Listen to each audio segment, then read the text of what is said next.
So hello guys, today magta-trim tayo ng hydrangea na nasa raised bed kasi ang laki-laki na niya.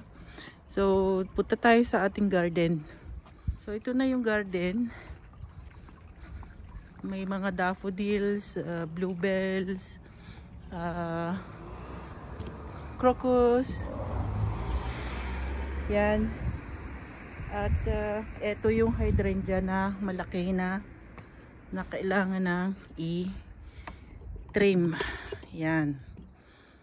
So ito yung madami nang naibulaklak ito. So ating babawasan ng mga sanga. Okay. So bali yan, itong mga sanga na to, hindi na to kailangan. Mga tuyo na siya, oh.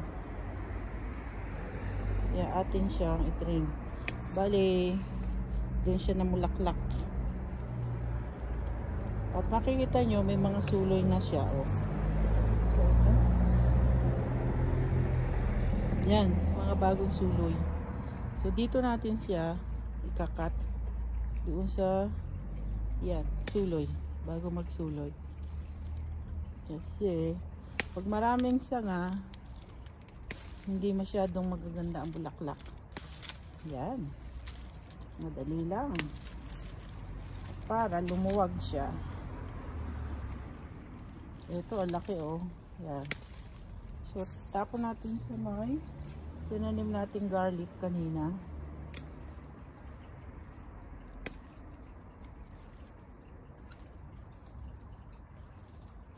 Yan, oh.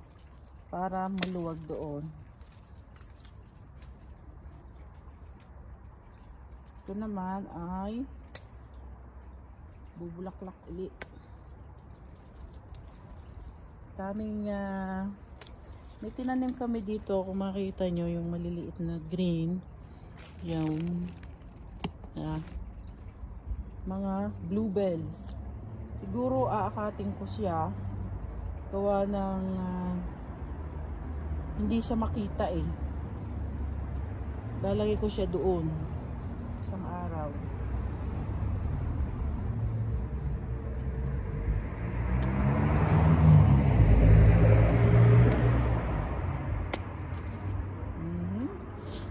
Lumuwag na.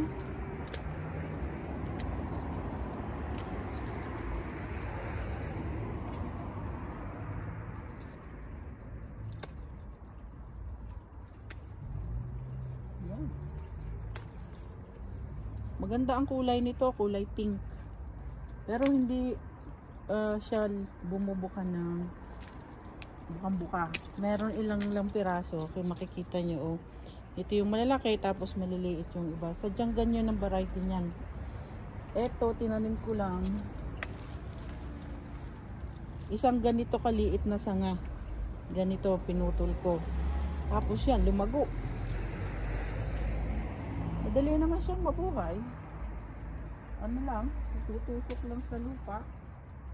Ganun lang. Isang sanga nga.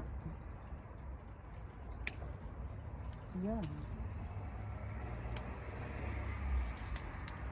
Natutol na. Nasasagi ko yung mga suloy.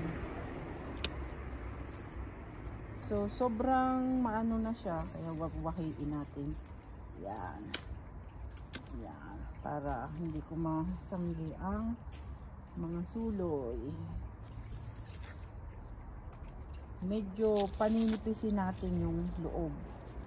Para yung araw ay pumunta hanggang doon para masinagang kumbaga ng araw. Yan. Kasi pag maraming dahon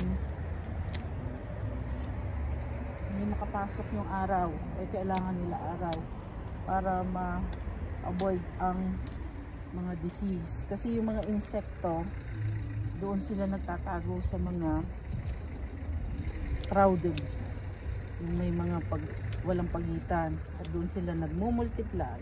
Gustong gusto nila yun. Yan. So, bawas-bawas na. Ganyan. At hopefully maganda ang kanyang bulaklak.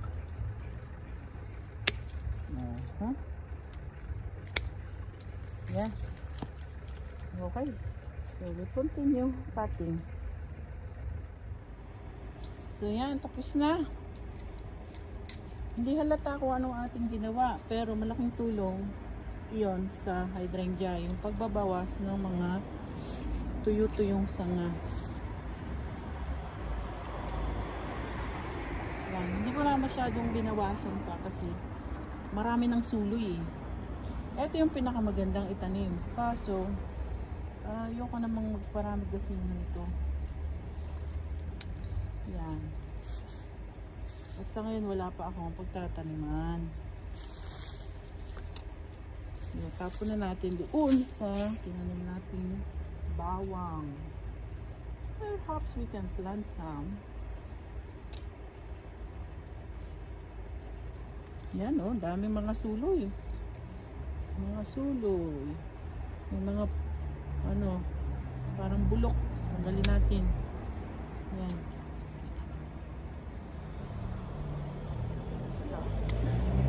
Tapos dito sila bubulaklak sa suloy na yan. Dito. Okay guys.